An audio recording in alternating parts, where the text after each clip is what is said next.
Hello, everyone, and welcome again to another Teacher Joseph podcast.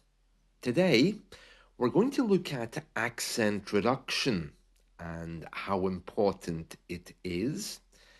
And I want to give you some tips on how to get started if you've decided to reduce your accents. Now, it's not as difficult as you might think, and many of you, when you come to classes with me, you always have the same thing to say, and that is, oh, I know I will never speak like a native. And often you say this with such conviction that it's almost like you've already decided that you're going to fail. So I would encourage you, first of all, to try to be a little bit more open-minded. If you're coming to a teacher for accent reduction classes, to begin by saying how it's not possible and how you won't be able to do it, then that is not a good starting point. So there may be a need to reframe your attitude towards learning in order to get started. Now, across the UK, we have many different regional accents. It's not possible for you simply to say, well, I'm going to have my accent reduced, because when you reduce your own accent, of course, you want to be sounding a little bit more British. Or maybe you don't. Maybe you want to be sounding a little bit more American. Or maybe you know that you're going to be moving to a city like Manchester, in which case perhaps you really need to be examining what kind of accent they have there so you can fit in with the locals. So it's not really possible just to say, I want to reduce my accents. You really need to know where you're going with that. Now, if you just want a standard British accent like the kind I have, or the kind you hear in the media, there's a few things that you need to know. First of all, the standard that I use and the standard that you hear in the media generally is from the south of England. It's from the London area. There is a really high form of that, which the Queen used to use. It, of course, was known as the Queen's English, where everything had to be pronounced exactly, perfectly. That isn't really used very much anymore, and I don't think even the royals use it so much. However, the accent around the south of England and London is the kind of standardized version of that. So the Queen's English was formerly known as received pronunciation, and the Southern English accent remains kind of a standard today all across our media.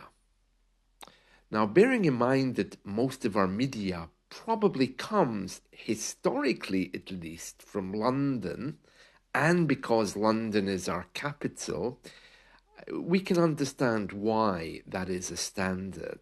But more and more, regional accents are encouraged on the media, and that causes a problem, not only for non-native speakers who are learning, but for us as well here in the UK. The man on TV a few days ago who was reading the weather was clearly from Wales, and I couldn't understand a word that he was saying. Many people were emailing the BBC saying, oh, it's great.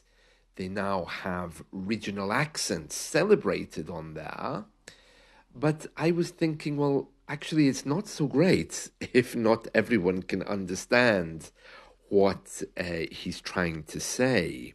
So it's not quite as straightforward as you might think. I was in a supermarket the other day and someone came up to me trying to ask me to complete a survey. And he approached me, and I couldn't understand a word that he was saying. I'm not sure where he came from. He was almost certainly Scottish, but all I heard was, and I told him, I'm sorry, I don't understand a word you're saying. Could you speak a bit slower for me? And he just did the same thing. And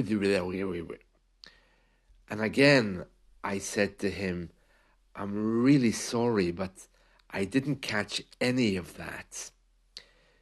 The third time I caught part of it, he said, can you help me complete a survey for a few minutes?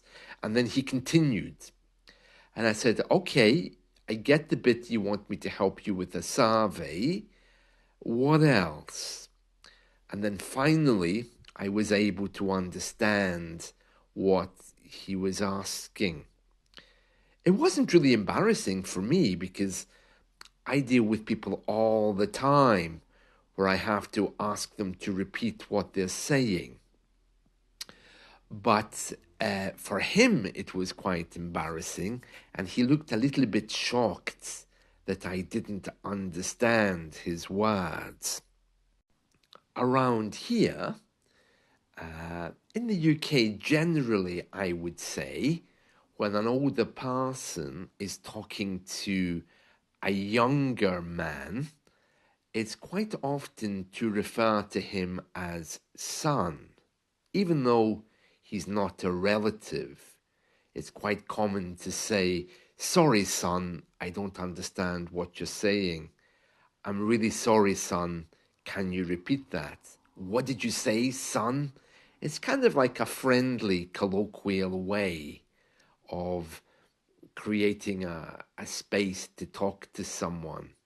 You know, like in the supermarket, someone who's older than me might say, excuse me, son, your shoelace is untied, or you've dropped your bag. So I said to this boy, I'm sorry, son, I don't understand anything you're saying. He was quite embarrassed, but it did force him to speak clearly. And after I walked away, I could hear him telling his friend, that man didn't understand me. I hope my voice is okay. So I was really pleased that he noticed that he could speak better. Getting back to accent reduction, once you've decided on the accent that you're looking for, even if that's just a standard British or standard American, then you need to drill down a bit deeper and make sure that the media you're consuming is from the place that you want. If you're looking for a southern London style accent like mine, there's no point in running away to rent the movie Trainspotting, which has lots of Glasgow and Scottish accents. Likewise, if you're looking for some kind of standard American accent, there really is no point in trying to watch some kind of British TV show.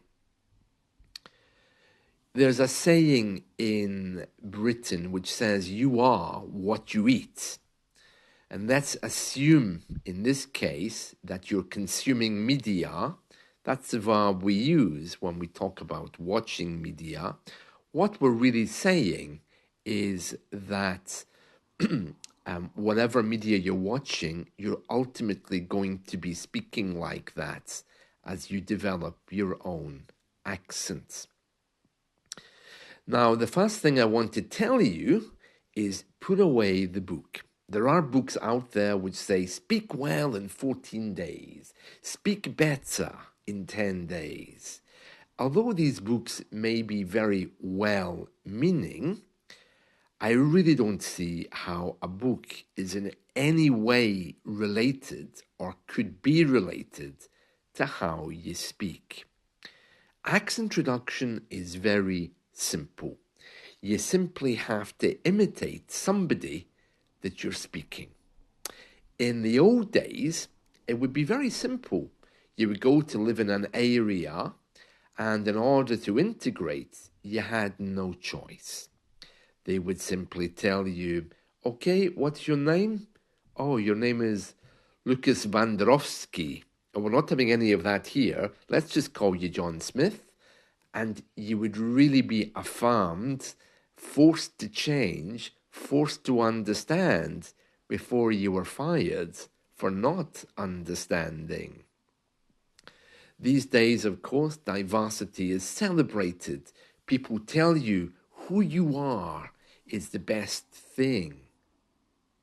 That makes it a little bit different and difficult when you want to reduce your accent, because you don't want to be told, don't reduce your accent, we love you as a Polish man or whatever. You want help to have your accent reduced. Children can't read or write. For children, they simply listen to their parents and repeat. And this is what you need to do also. You need to be hearing and saying, hearing and imitating in the same moment as a native speaker speaks. It's okay to watch an American movie for entertainment purposes, but when it comes to learning, if you're looking for that British accent, make sure you're watching something British, even if it's only the BBC 1 o'clock news. You see, accent reduction isn't so hard, but it does involve you copying not only a person's sounds, but also how they speak. You need to really drill down and look at where they're using intonation, how they're joining the words together, when do they breathe. It can be quite hard to do that on a podcast which has polished everything out, where you're not able to hear natural rhythms and natural breathing, just because technology takes all these things away. So live TV and live radio is much better. Even if you only hear ba ba ba ba ba, try to say it. Try to imitate as much as you can. There's only 50 sounds in English, and once you know the sounds, it's so much easier to understand and make and repeat words. So the next time you're watching a British TV show, don't just listen to it, actually try to copy it, imitate it. Switch your mind off. Don't try to translate anything. Just whatever you hear, simply say it. It's very easy. Many of you complicate things far too much by trying to translate, trying to bring in vocabulary and grammar. You can do that, but do that separately. Don't do it when you're copying the speaker. That's an introduction to shadowing. And shadowing is indeed the best, quickest, and fastest way to reduce your accents. You simply hear someone speaking and you imitate them in the same way as a child laughingly would imitate how someone speaks. You need to do that as well. Children learn from their parents by hearing and saying without the books. You need to get back to that. The meaning can come later.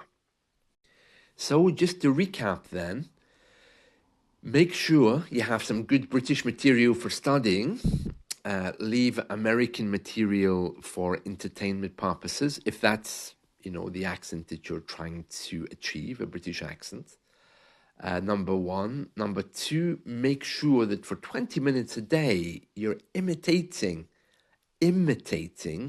copying completely how someone speaks, not only with their sounds, but their intonation.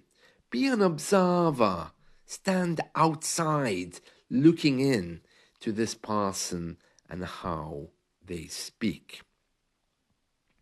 Excellent, excellent. Very good, very good. So that's almost it from me today.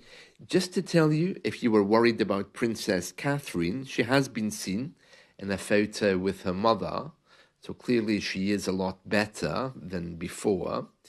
Actually, her uncle is going into the celebrity Big Brother house. I think he's in there already. And he's already started to make sarcastic and difficult comments about William and Kate. So all eyes are upon him, waiting to see if he's going to give away any family secrets. Or, as we say in English, to see if he's going to spill the beans. That means reveal any family secrets. I'll let you know what he says if he says anything fun or spectacular. Celebrity Big Brother is simply a TV show which exists in most Western countries at least, and they often round up celebrities and put them in there. Kate Middleton's uncle isn't a celebrity. He's only a celebrity because of who his niece is. And his niece, of course, is Kate Middleton. That's it from me. I'll be back tomorrow. Have a wonderful day. See you. Bye.